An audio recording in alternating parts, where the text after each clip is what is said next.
அனைவருக்கும் இனிய மாலை வணக்கம். மீண்டும் ஒரு பதிவில் உங்களை எல்லாம் சந்திப்பதில் மிக்க மகிழ்ச்சி. நான் உங்கள் மந்திர லாவண்யா. அன்பர்களே, நாம் இன்னைக்கு பார்க்க போகிற தலைப்பு என்ன அப்படின்னா, யக்ஷினி உபாசனைகள் ஆபத்தானதா அப்படிங்கிற தலைப்பை பற்றி பார்க்க போகிறோம். பொதுவாக இன்றைக்கி நிறைய யூடியூப் சேனல்களில் மற்ற நபர்கள் பேசக்கூடிய விஷயம் என்னென்னா, இந்த யக்ஷினிகள் மோகினிகள் எல்லாமே ஆபத்தானவை, மனிதர்களுக்கு தீங்கு விளைவிக்கக்கூடியவை, மற்ற சக்திகளை காட்டிலும் இந்த சக்திகள் எல்லாமே கொடுக்குற மாதிரி கொடுத்துட்டு அந்த விஷயங்களை எல்லாம் பறிக்கக்கூடியவை, கடைசி காலகட்டங்களில் கஷ்டங்களை ஏற்படுத்தக்கூடியவை அப்படின்னு சொல்லி ஒரு மிகப்பெரிய கருத்து நிலவிக்கிட்டு இருக்கு. இதுக்கு எடுத்துக்காட்டாக ஒரு கருத்து என்ன சொல்லணும் அப்படின்னா, கர்ணயக்ஷினியுடைய உபாசனை எடுத்தால் முக்காலமும் சொல்லலாம், காதில் வந்து பேசும். ஆனால் அந்த மாதிரி காதில் வந்து பேசக்கூடிய யக்ஷினி உங்களை பைத்தியம் பிடிக்க வைத்திரும் அப்படிங்கிற கருத்துக்கள் இன்றைய வரைக்கும் சமூக வலைதளங்களில் உருவாயிட்டிருக்கு. இந்த மாதிரியான யக்ஷினி உபாசனைகள் நமக்கு ஆபத்தானதா அல்லது நமக்கு நன்மை செய்யக்கூடியதா அப்படிங்கிறது தான் இந்த முழு பதிவு. பொதுவாக இந்த பிரபஞ்சத்தில் இருக்கக்கூடிய சக்தி நிலைகளை எடுத்துக்கிட்டால் ஒவ்வொரு சக்தி நிலையும் ஒவ்வொரு கேட்டகரிக்குள்ளே அடங்கும். எடுத்துக்காட்டுக்கு அதீத கீழே இருக்கக்கூடியது துர் ஆத்மாக்களுடைய சக்திகள், அதன் பிறகு புண்ணிய ஆத்மாக்களுடைய சக்திகள், அதன் பிறகு பூதங்கள் வேதாளங்களுடைய சக்திகள், அதன் பிறகு காவல் தெய்வம் யக்ஷனிகளுடைய சக்திகள், அதன் பிறகு காவல் தெய்வங்களுடைய சக்திகள், அதன் பிறகு தெய்வங்களுடைய சக்திகள் அப்படின்னு நம்ம வகைப்படுத்தி சொல்லலாம். இப்படி வகைப்படுத்தப்பட்ட சக்திகளுடைய வரிசையில் இந்த யக்ஷினி உபாசனையும் அடங்கும். இந்த யக்ஷினி உபாசனை யார் அப்படின்னு கேட்டால், முழுமையாக தெய்வத்துக்கு கைங்கரியம் செய்யக்கூடிய, தெய்வத்திற்கு உதவி செய்யக்கூடிய நிலையில் இருக்கக்கூடிய சக்திகள் அப்படின்னு நம்ம சொல்லலாம். பொதுவாக இங்கே எல்லாருமே என்ன சொல்கிறாங்கன்னா, எந்த யக்ஷர்கள் எடுத்துக்கிட்டாலும் கெடுதல் செய்யக்கூடியவர்கள். ஏன்னா எடுத்துக்காட்டுக்கு சொல்லப்போனால் குபேரர் அப்படின்னு சொல்லக்கூடிய காசு பணம் வருமானத்தை அள்ளி தரக்கூடிய ஒரு நபரே யக்ஷர்களுடைய தலைவன் அப்படின்னு தான் சொல்லப்படுது. புராண விஷயங்கள்ல அப்படி தான் சொல்லப்படுது. ஆனால் குபேரன் நல்ல விஷயங்களாகவும், அதே சமயத்தில் அவருக்கு கீழே வரக்கூடிய விஷயங்களை ஒரு கெடுதலான விஷயங்களாகவும் இங்கே காட்சிப்படுத்தப்படுது. ஆனால் யாரால் காட்சிப்படுத்தப்படுது அப்படின்னு கேட்டால், பேருக்குன்னு யட்சினி வசியம் கொடுக்குறேன், மோகினி வசியம் கொடுக்குறேன் அப்படின்னு சொல்லிட்டு கர்ண யட்சினி, அந்த யட்சினி, இந்த யட்சினி அப்படின்னு பேர் வெளியே மக்களுக்கு தெரியாத பேர்களை வைத்து யட்சினிகளை மோகினிகளை கொடுக்குறன்ற பேரில் ஏதாவது ஒரு துர் ஆத்மாக்களையோ அல்லது துர் விஷயங்களையோ பிடித்து அந்த பேரில் சிலையாவோ அல்லது ரூபமாவோ செஞ்சு அவருடைய குலதெய்வத்துக்கு, அவருடைய இஷ்ட தெய்வத்துக்கு, அவருடைய குல முன்னோர்களுக்கு சம்மந்தம் இல்லாத ஏதாவது ஒரு சக்திகளை பிடிச்சு கொடுக்கக்கூடிய நபர்களால் இந்த மாதிரியான விஷயங்கள் உருவாக்கப்படுது அப்படின்னு சொல்லி நான் நம்புகிறேன். முதல் விஷயம், எந்த யக்ஷர்களும் மனித குலத்துக்கு ஆபத்தை ஏற்படுத்தக்கூடியவர்கள் அல்ல. யக்ஷினிகள் என்பவர்கள் தெய்வங்களுக்கு கட்டுப்பட்டவர்கள், எல்லா விதமான தெய்வங்களுக்கும் கட்டுப்பட்டவர்கள். அதனால தான் பார்த்திங்கன்னா புராண காலங்கள், பழைய காலங்கள், பழங்காலங்கள், நம்முடைய முன்னோர் காலங்களில் இந்த யக்ஷினி உபாசனை எடுக்கணும் அப்படின்னா ஏதாவது ஒரு தெய்வ தேவதையுடைய உபாசனை மிக மிக முக்கியம் அப்படின்னு சொல்லியிருப்பாங்க. மாந்திரிகத்துக்குள்ளே வந்தாலும் சரி, மற்ற எந்த விதமான உபாசனை எடுத்தாலும் சரி, அவரவருடைய குலதெய்வத்தையோ அல்லது அவரவருடைய இஷ்ட தெய்வமாக விளங்கக்கூடிய பெரும் தெய்வத்தையோ, காளி, வராகி, இந்த மாதிரியான பெரும் தெய்வ பத்ரகாளி, இந்த மாதிரியான பெரும் தெய்வத்தையோ ஒரு எடுத்து உபாசனை செய்த பிறகு தான் மற்ற உபாசனைகளை செய்யணும் அப்படின்னு சொல்லியிருப்பாங்க. அந்த வகையில் பார்க்கும்போது அந்த மாதிரியான ஒரு பெரும் சக்திகளை எடுத்து உபாசனை செய்த பிறகு இந்த யட்சினி உபாசனைகளை செய்யும்போது எந்த விதமான தீங்கும் எந்த விதமான பக்கவளைகளையும் இந்த யக்ஷர்களோ உருவாக்குவது இல்லை. அவர்கள் அந்தந்த தெய்வங்களுக்கு தேவதைகளுக்கு கட்டுப்பட்டு முழுமையாக நமக்கு நன்மையை மட்டுமே செய்யக்கூடிய ஒரு சக்தியாக மாறுவார்கள். அதை தவிர்த்துட்டு எடுத்த உடனே அப்படி இல்லை அப்படின்னா குருமார்களுடைய தெய்வங்களுக்கு கட்டுப்பட்டு, இப்போ நான் ஒரு காளி சித்து, பத்ரகாளி சித்து, ஏதாவது ஒரு பெருந்தெய்வத்தோட சித்து வச்சுருக்கேன் அப்படின்னா அந்தந்த தெய்வங்களுக்கு கீழே அந்த யக்ஷர்களை ஆவாகனம் பண்ணி உருவாக்கி அதன் பிறகு தன்னுடைய சிஷ்யர்களுக்கு அந்த தெய்வ தேவதைகளுடைய கட்டுப்பாட்டுக்குள்ளே கொடுப்பாங்க.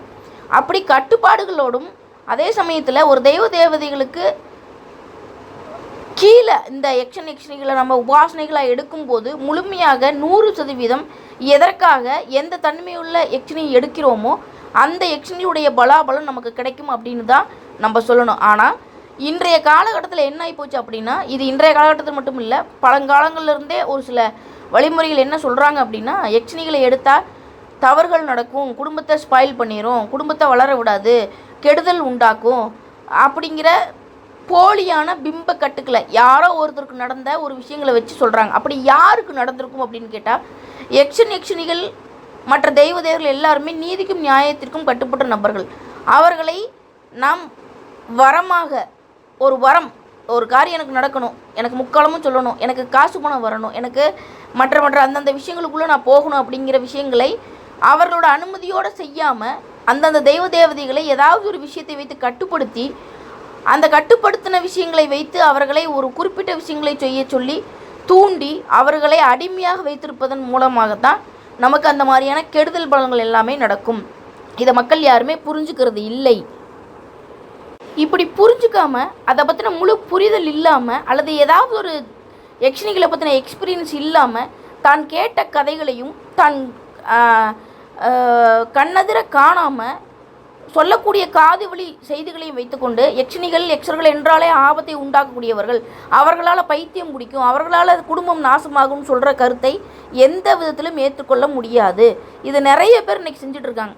இன்றைக்கி யூடியூப்பில் அந்த யக்ஷினி தரேன், இந்த யக்ஷினி தரேன், சிலையாக தரேன், குடுவையில் தரேன், ஃப்ரீயாக தரேன், காசு வாங்கிட்டு தரேன் அப்படின்னு சொல்லக்கூடிய எல்லா நபர்களுமே முழுமையான யக்ஷினி விஷயத்தை தருகிறார்களா அப்படின்னு சோதித்து பார்த்தோம் அப்படின்னா கண்டிப்பாக கிடையாது. அவர்கள் கீழ்நிலையில் இருக்கக்கூடிய ஏதாவது ஒரு ஆத்மாவையோ அல்லது மயானம் சம்மந்தப்பட்ட ஏதாவது ஒரு பொருட்களையோ கொண்டு இதுதான் யக்ஷினி அப்படிங்கிற பேரில் தன்னுடைய சிஷ்யர்களுக்கு கொடுக்கும்போது அந்த ஆத்மாக்களுடைய பாதிப்புனால் நிறைய இழந்தவர்கள் தான் அதிகம். அப்படி முழுமையாக யக்ஷினிகள்ன்ற பற்றின ஒரு விஷயத்த என்ன சக்தி, இந்த சக்தி என்ன வேலை செய்யும், எது மாதிரியான பாதிப்புகளை அல்லது நன்மைகளை இது உருவாக்குன்ற எந்த ஒரு அனுபவம் இல்லாமல் காசுக்காகவும் இந்த சமூக வலைதளத்தில் இருக்கக்கூடிய புகழுக்காகவும் அந்த மக்கள் கூடணும், நம்மகிட்ட தேடி வரணுங்கிற இலவசங்கிற ஒரு போர்வையிலையும் அதே சமயத்தில் இந்த யக்ஷினிகளை பற்றின எந்த ஒரு புரிதலும் இல்லாமல் பொதுமக்களுக்கு அதை பயன்பாட்டுக்கு கொடுக்கும்போது அந்த விதமான ஆத்மாக்களோ அந்த விதமான ஒரு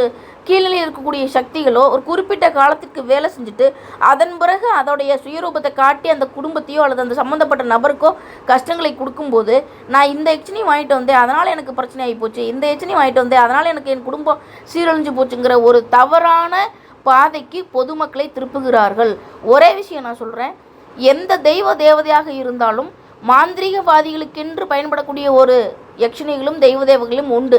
அதே சமயத்தில் பொதுமக்களுக்குன்னு பயன்படக்கூடிய தெய்வதைகளும் யக்ஷினி விஷயங்களும் உண்டு. அதை முறைப்படி எந்தெந்த தெய்வம் எந்தெந்த தேவதை அல்லது எந்தெந்த யக்ஷர்கள் நம்மளுக்கு சரியாக வருவாங்க, இது எந்த அளவுக்கு எடுத்தால் நம்மளுக்கு சாத்தியக்கூறுகள் இருக்கும் அப்படின்னு பார்த்து முழுமையாக கொடுக்கக்கூடிய குருநாதர்கள் இன்று இல்லை.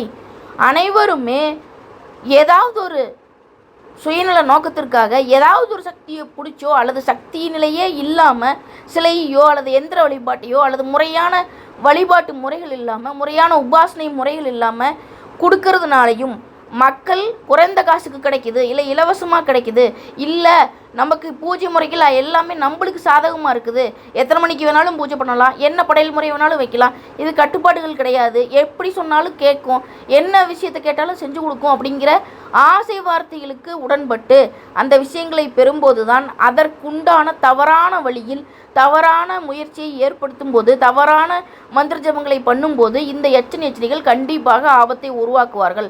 அதை தவிர்த்து முழுமையாக ஒரு யக்ஷணிகள் அப்படிங்கிற தெய்வ நிலைக்கு கீழ் இருக்கக்கூடிய சக்திகளை நம்முடைய வாழ்வாதாரத்துக்காகவும் நம்ம வாழ்க்கையில் அடுத்த கட்டத்துக்காகவும் அதே சமயத்தில் மாந்திரீகர்களாக இருந்தால் குறி சொல்வதற்காகவும் ஆட்கள் தேடி வர்றதற்காகவும் அடுத்தடுத்த நம்முடைய வாழ்க்கையில் நடக்கக்கூடிய விஷயங்களுக்கு அவர்கள் அனைத்து விஷயங்களையும் செய்து கொடுப்பார்கள் என்ற நம்பிக்கையோடு நம்ம அவர்களை ஒரு தெய்வத்தின் உதவியோடு, அது நீங்கள் உபாசனை எடுத்த தெய்வமாக இருக்கலாம் அல்லது உங்களுடைய குருநாதர் உபாசனை எடுத்த தெய்வத்தின் கீழ் கட்டுப்பட்டு அந்த யக்ஷினி உங்களுக்கு வேலை செய்யக்கூடிய விஷயமாக இருக்கலாம். ஆனால் அந்த மாதிரி எடுக்கக்கூடிய விஷயங்களாக இருக்கலாம். அந்த மாதிரி இல்லாமல் ஏனோ தானோன்னு யக்ஷினிகளுடைய உருவத்தை வைத்து தேவையில்லாத மந்திர ஜபங்களை பண்ணும்போது மட்டும்தான் உங்களுக்கு பாதிப்பு ஏற்படுமே தவிர முறையான பயிற்சி முறையான குரு உபதேசம், முறையான குரு வழிகாட்டுதல், அதே சமயத்தில் உங்களுக்கு தேவையான உங்களுடைய குலதெய்வத்திற்கு, உங்களுடைய இஷ்ட தெய்வத்திற்கு, உங்கள் குல முன்னோர்களுடைய விஷயத்திற்கு சரியாக வரக்கூடிய எந்த யக்ஷர்களை எடுத்தாலும் கண்டிப்பாக 100%, அதே சமயத்தில் உங்களுடைய குருநாதர்களுடைய தெய்வத்துடைய கண்ட்ரோல்லையோ அல்லது நீங்கள் உபாசனை செய்து வைத்திருக்கக்கூடிய பெருந்தெய்வங்களான காளி, வராகி, இந்த மாதிரியான பெருந்தெய்வங்களுடைய பத்திரகாளி போன்ற பெருந்தெய்வங்களுடைய கண்ட்ரோல்லையோ இருந்து அந்த யக்ஷணிகள் வேலை செய்யும்போது 100% உங்களுக்கு நன்மையை மட்டுமே கொடுப்பார்கள் அப்படிங்கிறது தான் முழுமையான கருத்து. யக்ஷர்களுடைய உபாசனையை வைத்து இன்றைக்கி வாழ்வில் மிகப்பெரிய இடத்தை அடைந்த நபர்களை என்னால் இனம் காட்ட முடியும்.